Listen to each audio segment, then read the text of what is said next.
amigos, con un mío podcast con ustedes nuevamente. Es un placer, un honor para mí que conozcan y aprendamos de este gran señor que hoy nos acompaña.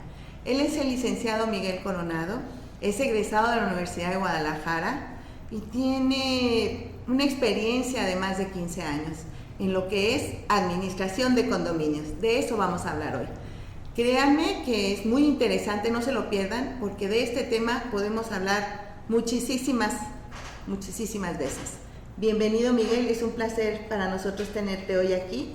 Y voy a iniciar con una pregunta quizás básica. ¿Cuántas cosas, cuántas áreas, temas o secciones o especialidades tiene que conocer un inmobiliario que administra un condominio o que quiere emprender a administrar un condominio? ¿Qué temas son fundamentales? Muy bien, pues primero que nada, bueno, sí, agradecer la invitación, con mucho gusto aquí participar en tu audiencia para los que gusten aprender más sobre los temas que aquí tratan, ¿no? En este caso, la administración de condominios, con muchísimo gusto respondemos tu pregunta. Mira, esto de la administración de condominios es un tema muy amplio.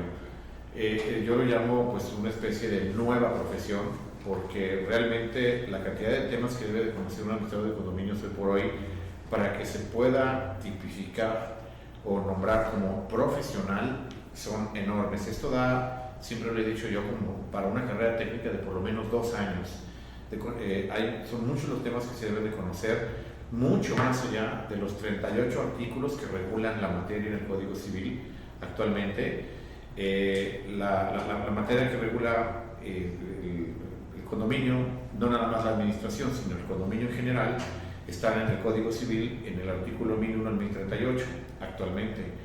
Y aclaro, de 1995 a la fecha, porque tenemos otras 2 leyes de condominio, una que fue vigente del 85 al 95 y otra del 56 al 85, pero no vamos a hablar de eso hoy porque entonces se nos va todo el día y no terminamos, ¿no?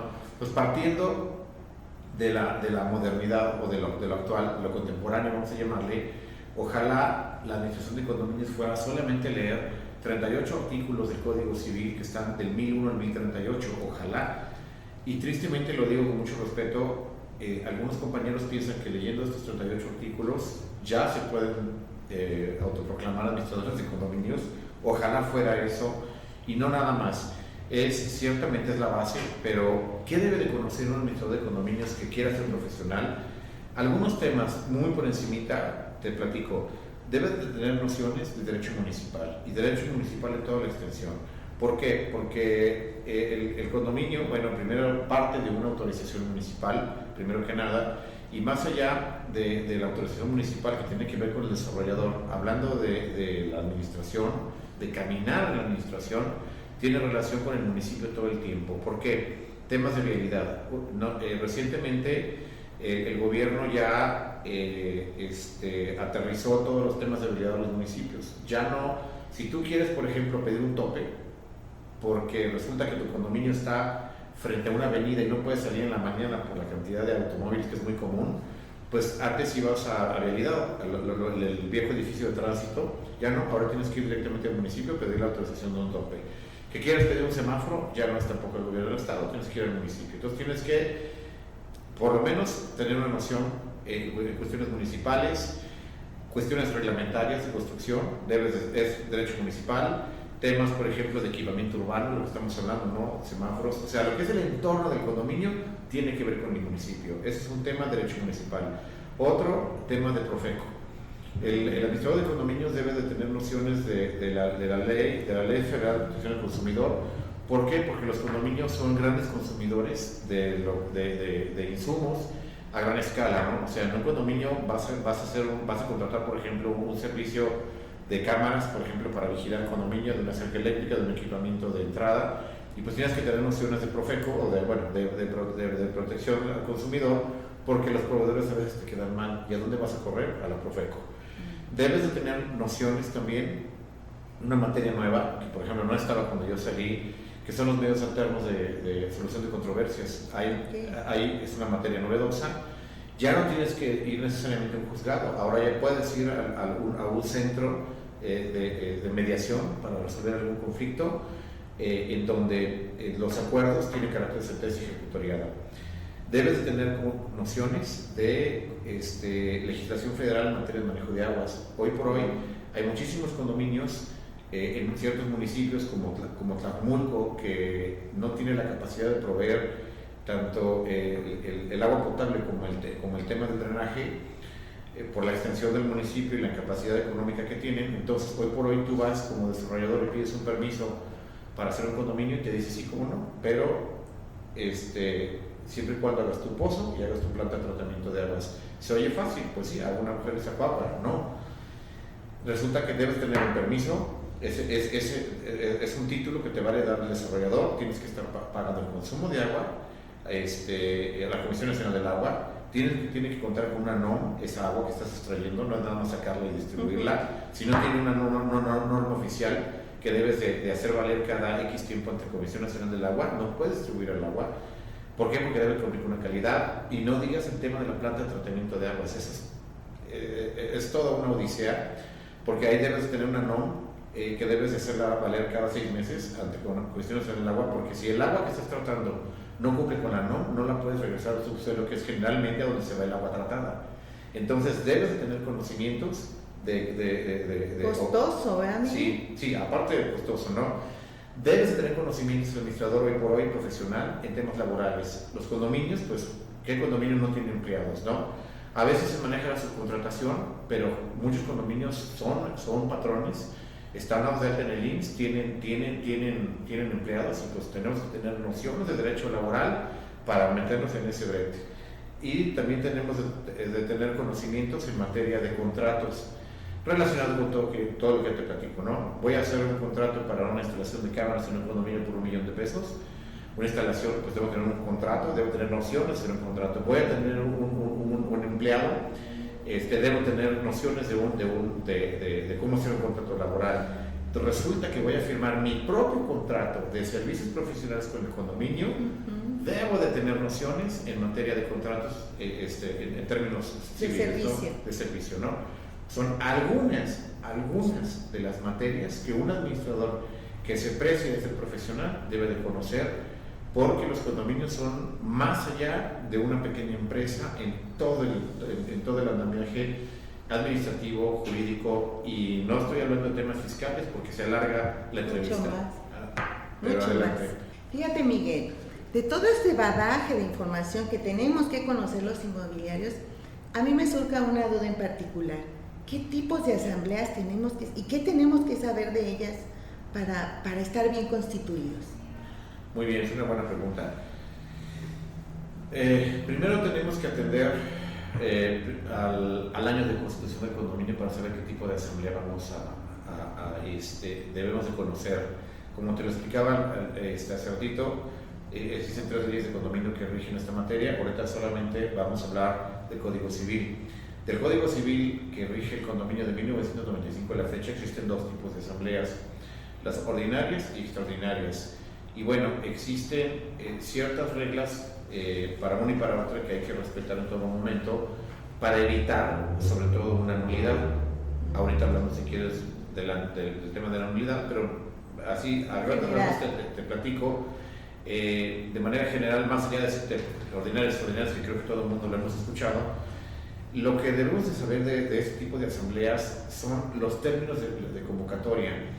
Entender que para la extraordinaria es una sola convocatoria que se puede salvar en primera, pero que para que sean válidos los acuerdos en una asamblea extraordinaria tienen que ser aprobados con el 75% del total de los derechos del condominio. Es decir, pueden acudir a una asamblea extraordinaria de un condominio de 100 unidades privativas, 20, pero necesitamos definitivamente otras 55, 30 días después de acuerdo a la ley. Eso es lo complicado de las extraordinarias. Ahora, ¿por qué lo complicado de ese tipo de asambleas? Por los tipos de tema que tocan. Estamos hablando de un 75% para una extraordinaria, porque los temas que se tocan tienen que ver casi siempre con el tema de la modificación del condominio, en el tema legal o en el tema físico. O sea, si queremos, por ejemplo, alguno de los temas es reformar el reglamento, reformar la escritura constitutiva, reformar los predivisos, agregar por ejemplo, agregar áreas comunes o vender incluso un área que tengamos un área común muy grande que la quieran vender, es posible, ¿no? pero claro, la ley protege a los demás con ese porcentaje del 75% para que la mayoría lo apruebe. ¿Por qué hago tanto hincapié en la ordinaria, de la extraordinaria diferencia de la ordinaria? Porque es común que en el andar de los condominios de repente queda un tema pendiente o resulta que renuncia el administrador o renuncia el presidente o cuestiones que se dan en la práctica y la gente dice, vamos a convocar a una asamblea extraordinaria. O sea, la gente cree que después de la ordinaria está la extraordinaria. No, la extraordinaria son temas muy complicados, específicos, que tienen que ver con la reforma y por eso esta limitante en cuanto a la gran cantidad de porcentaje que te pide el 75%, ¿no? Las ordinarias, bueno, son 2 convocatorias de por medio, la primera es el 51%, si no hay quórum en la segunda, 8, un plazo no menos de 7 ni mayor de 15 días, y pues los temas básicos que son la marcha de la administración, que son normalmente administrador, normalmente mesa directiva, presupuesto e informes. Mira, Miguel, no sé qué tan, o sea, si esto es tan complicado, si esto es legislativo, ¿cuáles son las causas por las que yo anularía una asamblea? Muy buena pregunta, y antes que se nos termine el tiempo. Como ya lo dije al principio de esta entrevista, que ojalá esto del condominio o de la administración del condominio se limitara a leer los 38 artículos. No lo vamos a encontrar ahí porque eso anula las asambleas. Lo vamos a encontrar 1.700 artículos, más de 700 artículos adelante. En el artículo 1765 del Código Civil, que habla en el capítulo de la nulidad de otras formas de ineficacia en el Código Civil, te dice que la falta de forma establecida en la ley, ¿sí?, así como el error, dolo, violencia, lesión, otro tipo de situaciones, produce la nulidad del acto realizado. Repito, la forma establecida en la ley. La falta de la forma establecida en la ley. ¿Qué significa eso? Que no estás respetando lo que te está diciendo. Me regreso a esos 38 artículos en el capítulo de las asambleas. Ahí no dice, lo vamos a encontrar más adelante en este capítulo del Código Civil. Por eso tenemos que ser tan celosos de respetar lo que nos indican los protocolos, llamo yo, de las asambleas. Es importantísimo. Ahora, ¿por qué hago hincapié en esta pregunta? Porque sí, es muy común que en el caso de las ordinarias, que ya dije que hay un lapso de 8 días entre una y otra, que por comodidad hagamos la primera y la segunda el mismo día. Es muy común hacerlo. No, la primera a las 8 y la segunda a las 8:30, no pasa nada. La ley no dice nada. No, otra vez, no son los 38 artículos. Adelante lo vamos a encontrar, que la falta de la forma establecida en la ley, o sea, si no estoy haciendo la forma que me está estableciendo, acarrea la nulidad del acto. Por eso, ya ven por qué les decía yo que no es nada más leer 38 artículos. Oye, Miguel, perdón que te interrumpa, pero ¿no suena un poquito, o por lo menos a mí es mi sensación, muy confuso el que lea los primeros artículos y luego los siguientes artículos? ¿Cómo sí, puedo yo controlar eso? Sí, tienes razón. Por eso hablaba yo de la capacitación que tiene que tener un administrador de condominios. Sí, es confuso, son temas de derecho. Yo lo he dicho, no porque yo sea abogado, pero el tema de la administración de condominios tiene que ver mucho con el tema de la abogacía. Tiene que ver mucho con el tema legal.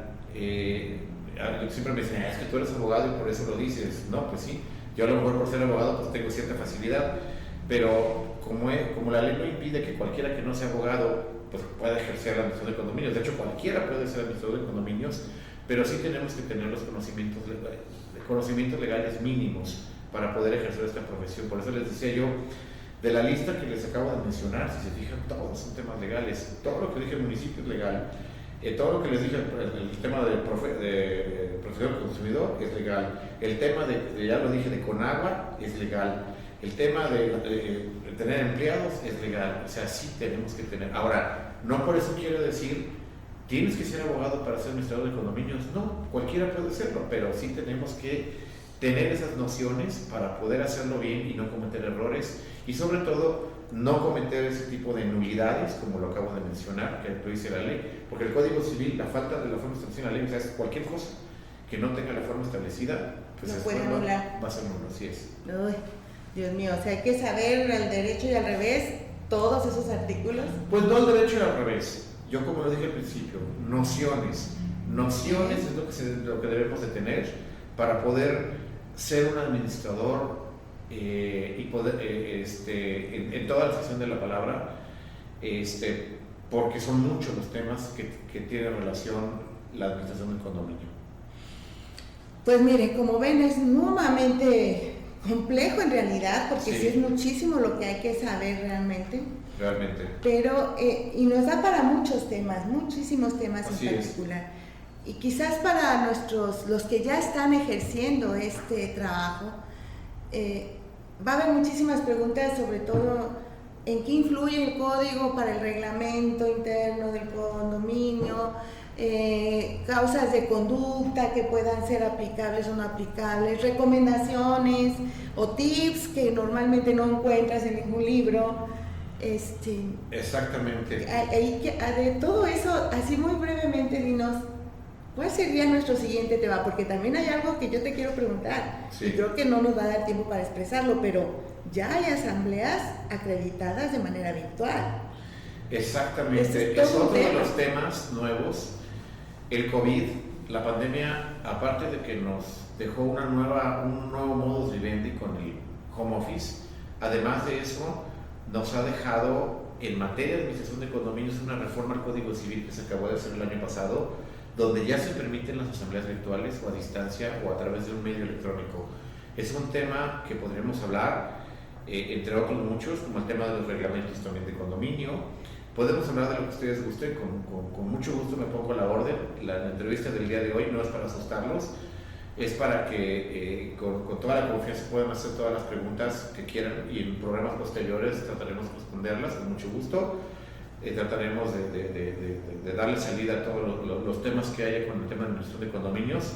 Esta primera entrevista espero que sea la punta de lanza para muchas preguntas que surjan con posterioridad y poderlas resolver, porque hay mucho que saber en ese tema. Como lo digo ahorita, simplemente esta reforma novedosa que el legislador tuvo bien realizar en el tema de las asambleas, porque ya se permiten, pero hay que cumplir ciertas cuestiones. No es nomás, ahorita bajo la aplicación de Zoom y hago una asamblea. No es tan fácil. Sí, lo sé y sé que vendrán cosas mejores. También sé que nos harás todo tu bagaje de información para todos nosotros. Te lo agradecemos muchísimo. Esta visita creo que ha sido muy, muy interesante y es una punta de lanza para seguir con muchísimas más preguntas sobre lo que es administrar un condominio. Síganos en Facebook y en LinkedIn como Movimiento Inmobiliario, en Instagram como @mioasim con ~i, y en Mio Podcast con YouTube y Spotify. Ha sido un placer estar de nuevo con ustedes y me dio muchísimo gusto saludarlos. Nos vemos en la próxima. Chao. Nos veremos en la próxima. Hemos llegado al final de otro capítulo. Conoce más a través de nuestra página web www.mioac.com. Los esperamos en un episodio más de Mio Podcast.